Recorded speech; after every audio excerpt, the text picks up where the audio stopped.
chouchouettes, j'espère que vous allez bien. Aujourd'hui, on se retrouve pour la première vidéo fiche espèce qui va être sur le lapin.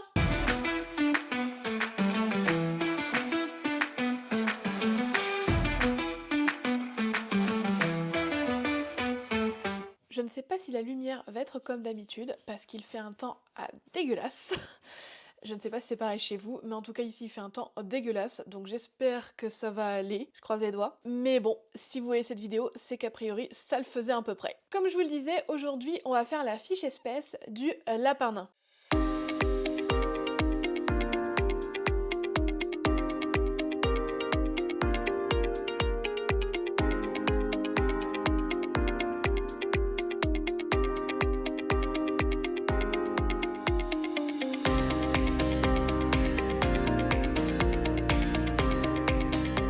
Pourquoi du lapin nain? Parce qu'en fait, lapin, c'est plutôt le terme qui va désigner les lapins d'élevage, donc plutôt pour la consommation. Par contre, le terme de lapin nain, c'est plutôt pour les animaux de compagnie qu'on va pouvoir avoir à la maison. On va tout d'abord commencer par la carte d'identité du lapin nain. Il fait partie de l'embranchement des vertébrés, de la classe des mammifères, de l'ordre des lagomorphes, et pas des rongeurs, parce qu'on classe souvent le lapin parmi les rongeurs, mais ce n'est pas un rongeur, c'est un lagomorphe. En fait, la différence entre rongeur et lagomorphe se fait par rapport à la dentition. Les rongeurs vont avoir 2 incisives supérieures, tandis que les lagomorphes en ont 4. Le lapin nain fait partie de la famille des Léporidés, du genre Oryctolingus et de l'espèce Cuniculus. C'est là donc qu'on retrouve le nom latin, Oryctolingus cuniculus. Et le nom vernaculaire, c'est-à-dire le nom commun, c'est donc lapin nain. Un lapin nain, ça fait environ 21 cm de long, plus à peu près 6 cm d'oreille, mais ça dépend si on est chez un extra nain, chez un nain, on va dire classique, etc. La longueur des oreilles peut varier, c'est plutôt en fonction de la race et non pas de l'espèce. Chez le lapin nain, le poids varie entre 900 g et 2 kg. Pour exemple, Crunch, qui est un lapin nain, on va dire classique, fait 1,3 kg. En moyenne, la longévité d'un lapin nain est maintenant entre 7 et 10 ans.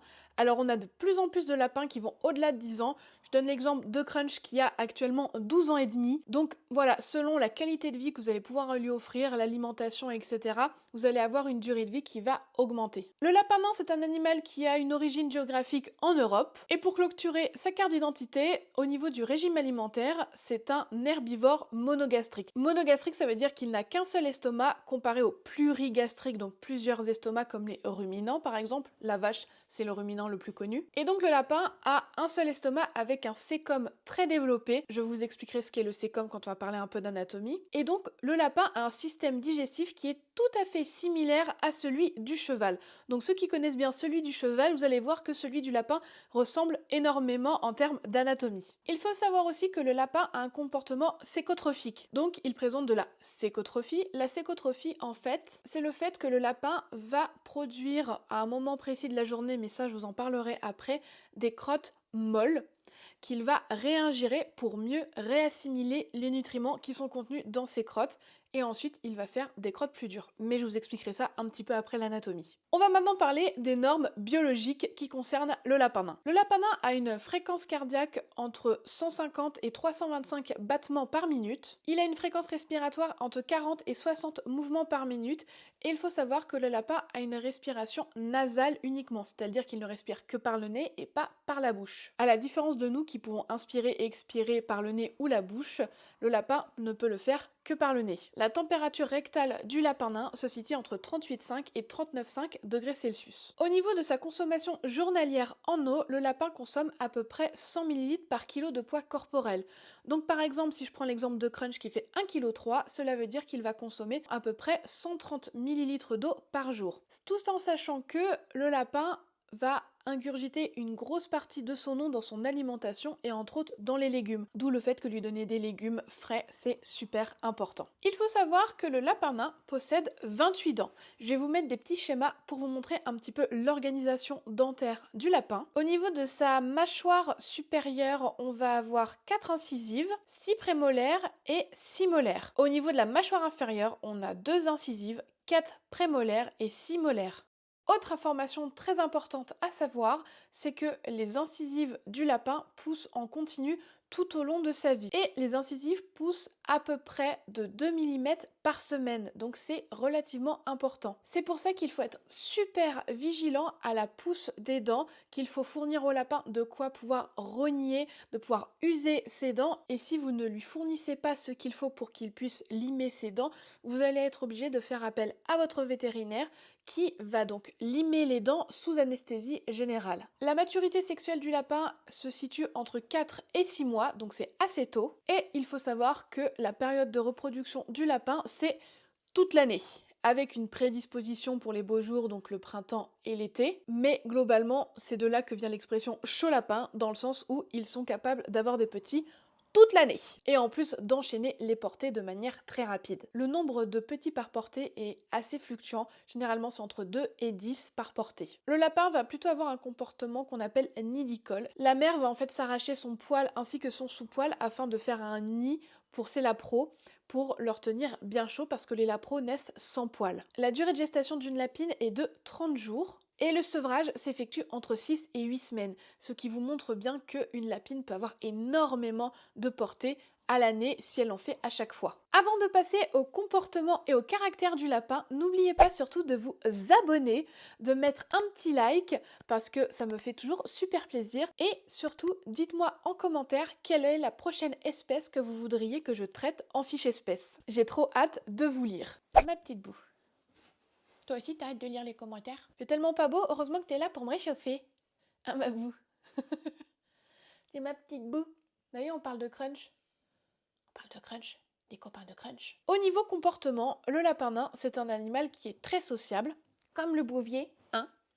C'est un animal qui va être très sociable et qui apprécie la vie en groupe car il a ce qu'on appelle un instinct grégaire. C'est aussi un animal qui est très intelligent malgré ce que certains peuvent penser. On peut lui apprendre pas mal de tours. Je sais que par exemple Crunch, à l'époque où il entendait encore, je lui avais appris à faire le beau, déjà à être propre, plein de petits tours comme ça un petit peu rigolos. Donc vraiment le lapin ça s'éduque. Il faut cependant faire attention aux mâles entiers car certains peuvent vouloir se bagarrer lorsqu'ils sont laissés ensemble. Donc faites attention aux mâles entiers quand ils sont laissés ensemble, et surtout s'il y a des femelles en chaleur dans l'eau pour être sûr que ça va être la bagarre. Sinon le lapin c'est un animal qui est plutôt tendre et affectueux, qui recherche les caresses, les câlins. C'est vraiment un animal super sympa, un peu comme un chat qui va chercher les câlins. C'est vraiment très très mignon, un petit lapin. C'est aussi un animal qui va avoir un tempérament très joueur, que ce soit entre lapin ou avec son humain.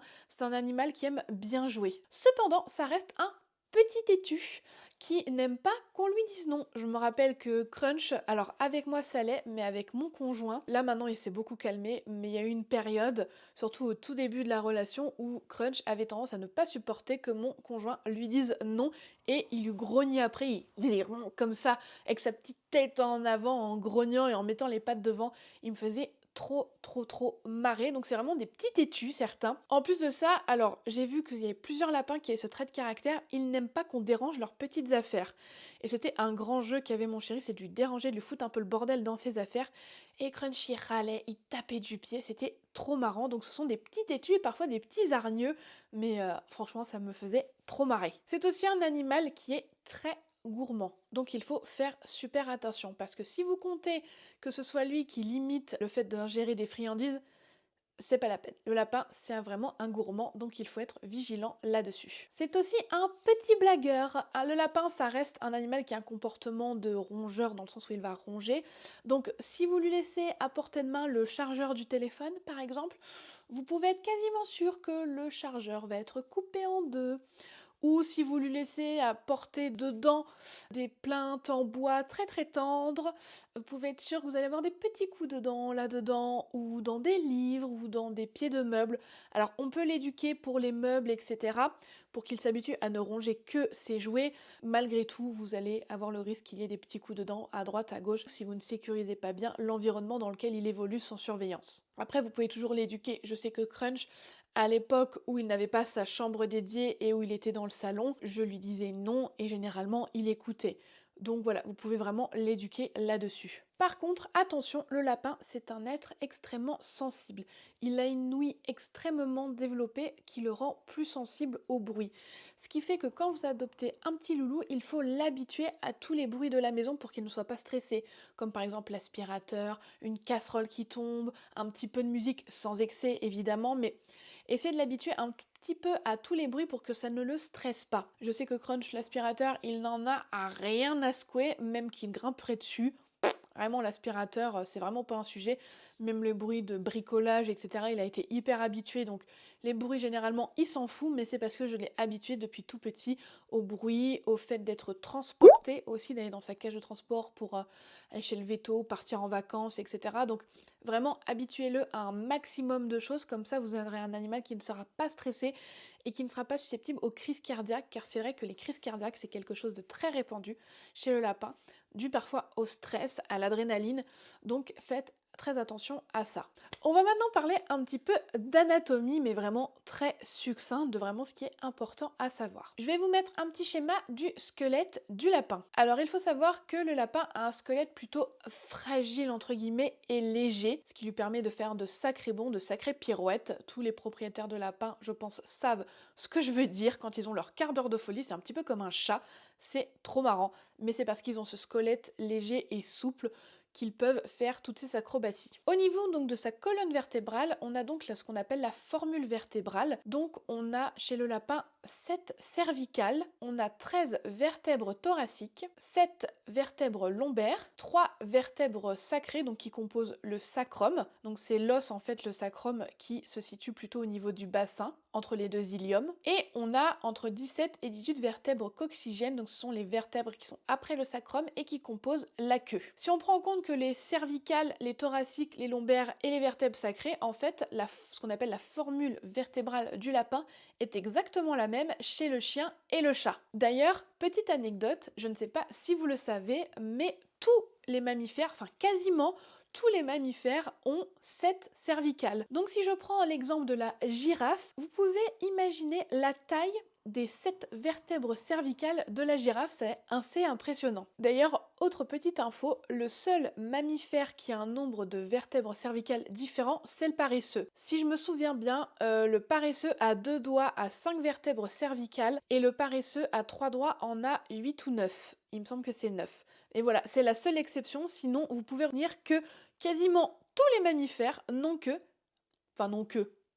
non, en soi, ont 7 cervicales. Nous aussi d'ailleurs, parce que, je le rappelle, nous sommes aussi des mammifères. J'ai l'impression d'être, genre, enfin, tout le monde ne va pas connaître, mais pour ceux qui sont de ma génération, vous vous rappelez de Fred et Jamy dans C'est pas sorcier? Là, avec ce le saviez-vous? J'ai vraiment eu l'impression d'être là-dedans.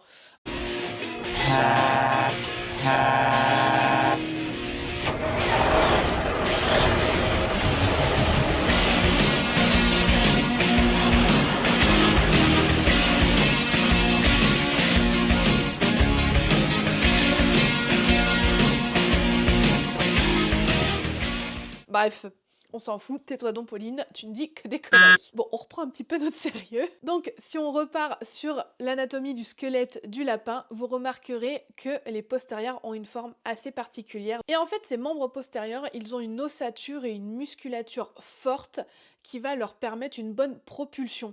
Donc ça essentiellement sert pour faire des bonds, pour la fuite, parce que je vous rappelle que le lapin, dans la nature, c'est une proie, ce qui fait qu'il faut qu'il soit apte à faire des départs éclairs pour pouvoir fuir et survivre. C'est pour ça que à la maison, vous les voyez des fois faire des départs arrêtés éclairs, c'est pour entretenir cette musculature et ce réflexe de propulsion des membres postérieurs. On va maintenant parler du système organique du lapin, parce que je me suis dit que ça pourrait être super intéressant de voir un petit peu comment c'est foutu là-dedans, et que ça peut être super intéressant. Donc je vous ai fait aussi un petit schéma. Alors on s'entend bien, je vous ai fait un schéma un petit peu simplifié, parce que sinon, si je vous fais un vrai dessin anatomique, déjà franchement, c'est pas facile. Et en plus de ça, je pense que ça aurait été légèrement incompréhensible, donc je vous ai fait quelque chose d'un petit peu simplifié. J'ai fait un petit peu un code couleur. Donc en jaune clair, vous avez tout le système, on va dire entre guillemets, nerveux principal du lapin. Donc ici, vous avez le cerveau et après la continuité, c'est donc la moelle épinière. Ensuite, si on part du nez du lapin, on va avoir deux systèmes. Donc le système bleu va être le système respiratoire, donc avec la cavité nasale et ensuite la trachée qui nous mène au poumon. En rose, au niveau du poumon, vous avez le cœur du lapin et juste derrière les poumons, l'arc entre guillemets qui est derrière, c'est le diaphragme. Le diaphragme, c'est un muscle qui est super important chez tous les mammifères car il permet d'avoir une bonne respiration ainsi que faire les efforts par exemple de défécation ou les efforts de parturition, donc c'est-à-dire de la mise bas. En vert, on a tout ce qui concerne le système digestif. Donc on part donc de la cavité buccale qui nous mène ensuite à l'œsophage et on arrive ensuite à l'estomac. Je vous rappelle, comme je vous l'avais dit en début de la vidéo, l'estomac est donc un estomac monogastrique chez le lapin, c'est-à-dire qu'il n'y a une seule poche entre guillemets d'estomac. Après l'estomac, on tombe donc sur le duodénum, le jéjunum et l'iléon. Et ensuite, on arrive dans le cécum. Le cécum, c'est vraiment un organe très important chez le lapin comme chez le cheval parce qu'il va y avoir ce qu'on appelle une digestion bactérienne qui va avoir lieu dedans. Donc il est très développé chez le lapin comme chez le cheval. Après, on arrive donc dans le côlon, puis le rectum, qui va permettre l'élimination des selles. Enfin, en jaune un petit peu plus foncé, on a tout ce qui va concerner un petit peu le système urinaire. Donc on a le rein et la vessie. En rose à côté de la vessie, on a donc le testicule si le lapin est un mâle. Et j'ai oublié aussi de vous parler du foie. Donc le foie se situe derrière l'estomac et il est assez gros aussi chez le lapin. Et donc voilà, vous avez un petit aperçu de comment est organisé le système organique du lapin. Bien sûr, ces petits schémas du squelette et des organes, vous les retrouvez sur la fiche espèce que j'ai fait. Donc c'est comme je vous le disais, une fiche récapitulative de un peu tout ce qu'on explique pendant cette vidéo. Et cette fiche, vous allez pouvoir la retrouver sur le site internet de nos petits potes au sein de la boutique. Donc c'est un fichier PDF qui est téléchargeable et que vous pourrez donc imprimer pour le conserver. Je vous remets le lien du site internet et bien sûr vous l'aurez aussi en description de la vidéo. Donc n'hésitez pas à aller y faire un petit tour parce qu'il y a d'autres petites choses aussi sur la boutique. On va parler aussi d'une spécificité du lapin que j'évoquais en début de vidéo, donc c'est le comportement sécotrophe. Donc comme je vous le disais, le lapin a ce comportement naturel et ce comportement va se mettre en place à partir de l'âge de 3 mois. Alors la sécotrophie, comment ça se passe? Je vous ai fait aussi un petit schéma pour vous aider. Donc le principe, de nouveau c'est un schéma un petit peu simplifié mais c'est juste pour vous faire comprendre le mécanisme. Le lapin va ingérer des aliments. Là dans notre exemple on va partir de l'herbe ou du foin. Donc les aliments vont passer donc par la cavité buccale, par l'œsophage et arriver dans l'estomac. L'estomac va stocker et acidifier le bol alimentaire et ensuite le faire passer au niveau de l'intestin grêle de façon à ce qu'il y ait une digestion enzymatique. Donc c'est la première digestion. Ensuite, le bol alimentaire arrive dans le cécum où il va y avoir une digestion bactérienne qui est aussi super importante. Et ensuite, on va dans le côlon et il va y avoir une séparation des excrétas. Donc, il y a les premières selles qui vont sortir, donc plutôt le matin, qui sont des crottes molles et qui sont donc les sécotrophes. Et ces sécotrophes sont riches en protéines parce que vu que le lapin est un monogastrique, il ne va pas avoir complètement digéré et assimilé les protéines. Pour en assimiler le plus possible, le lapin va réingérer ces crottes molles. Donc de nouveau, il les ingère, on passe dans l'œsophage, l'estomac, l'intestin grêle, le cécone et le côlon. Et là, avec ce deuxième trajet, toutes les protéines vont être assimilées. Et là, on a la sortie des excrétas, donc ce sont les crottes dures, donc ça va plutôt être le soir et la nuit. Et ces crottes sont donc pauvres en protéines vu qu'elles ont été assimilées grâce à cette deuxième ingestion. Et donc là, c'est une élimination définitive, le lapin ne va pas manger ses crottes dures. Donc je voulais vraiment vous parler de ça parce que beaucoup de gens des fois s'inquiètent de voir leur lapin manger des crottes, mais quand ce sont les crottes molles, c'est un comportement tout à fait normal et important que le lapin doit avoir pour recueillir tout ce dont il a besoin au niveau de son organisme et des nutriments disponibles dans son alimentation. J'espère que ce petit schéma aura pu vous aider et que vous aurez un petit peu mieux compris le principe. Bien entendu, je ne suis pas vétérinaire, c'est vraiment simplifié juste pour vous faire comprendre le principe, mais je trouvais ça intéressant de vous l'expliquer. Autre chose importante, le lapin a des griffes qui vont poncer. Oh, putain, poncer, n'importe quoi, poncer.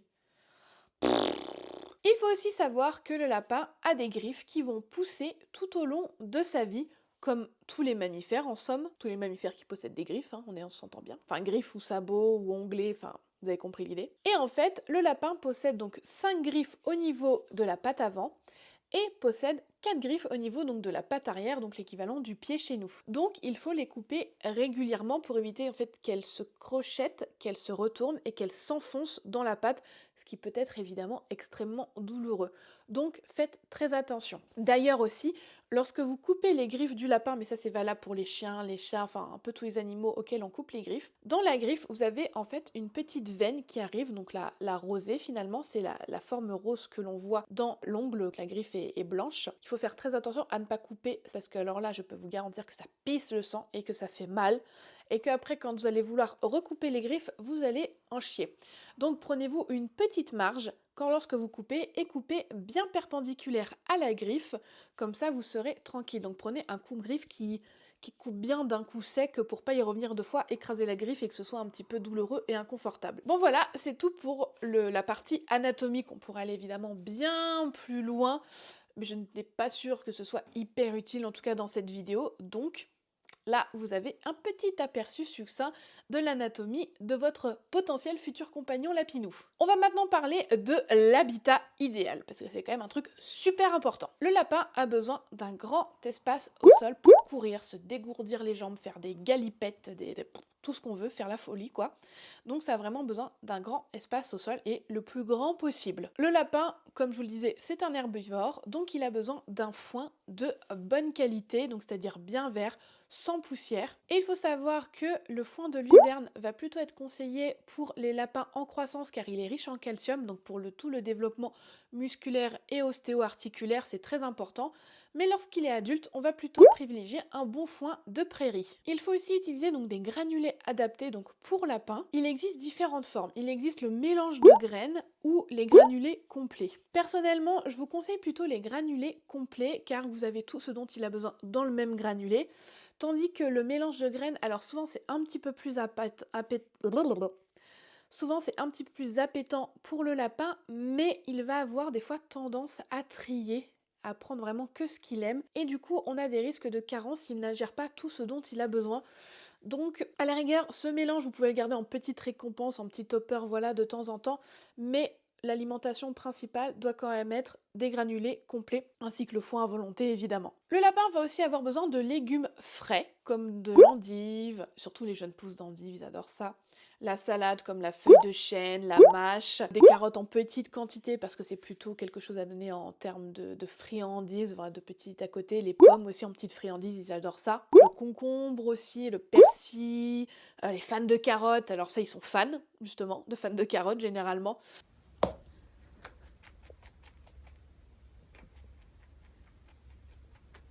Donc voilà, vous avez plein de légumes que vous pouvez leur donner. D'ailleurs, j'ai fait une vidéo complète sur l'alimentation du lapin sur la chaîne, donc je vous mets la vidéo en barre d'infos.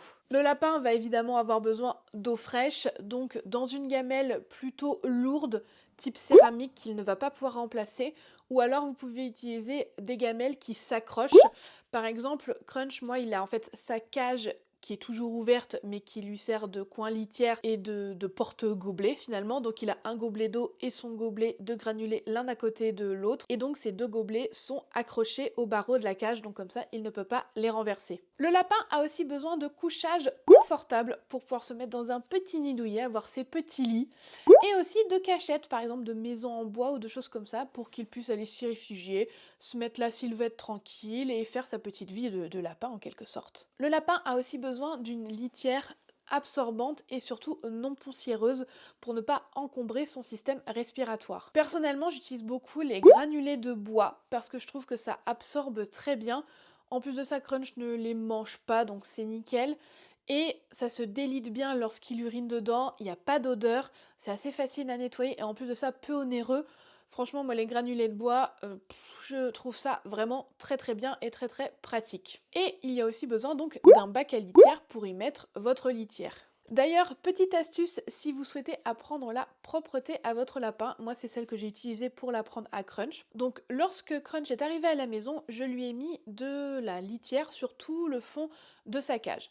parce qu'à l'époque, en fait, Crunch était en liberté dans un enclos la journée.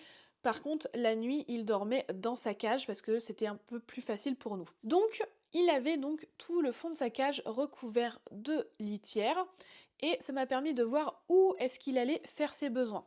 Donc moi, il allait plutôt dans un coin de la cage et donc au bout de quelques temps, quand j'ai vu que vraiment il allait tout le temps là, j'ai enlevé toute la litière du fond de la cage, j'ai remplacé par un tapis un petit peu absorbant. J'ai mis mon bac à litière donc dans le coin avec donc la litière en granulé de bois et c'est comme ça que Crunch a appris à aller que dans cette zone-là où il y a le granulé de bois.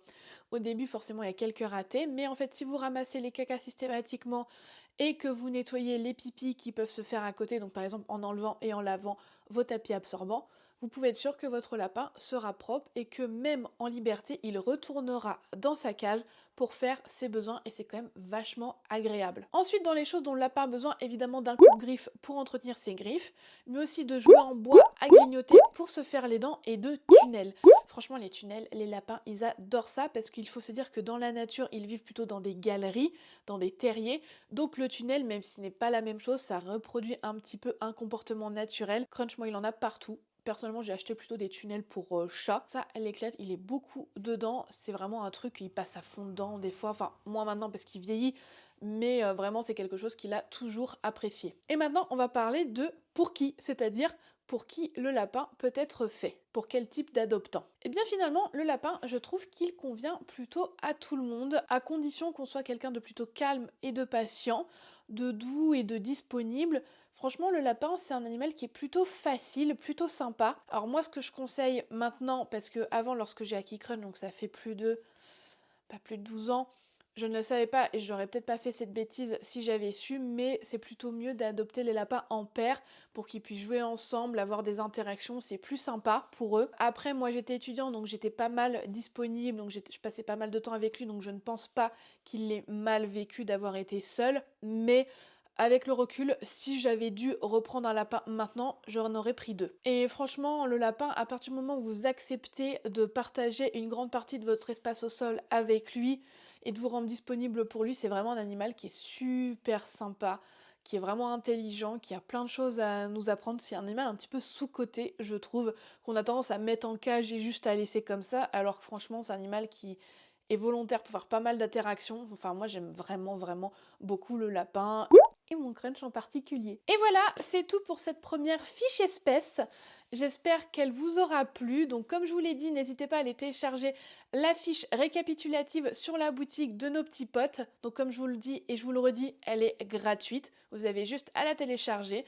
Donc j'espère sincèrement que cette vidéo vous aura plu. N'hésitez pas à la partager pour la faire connaître à d'autres personnes de votre entourage. J'espère vraiment qu'elle vous a plu. N'hésitez pas à me faire un retour sur ce que vous avez pensé, si c'est trop détaillé, pas assez détaillé, ce que vous auriez aimé savoir en plus, pourquoi pas faire une partie 2, on sait jamais. Mais en tout cas, j'espère sincèrement qu'elle vous aura plu.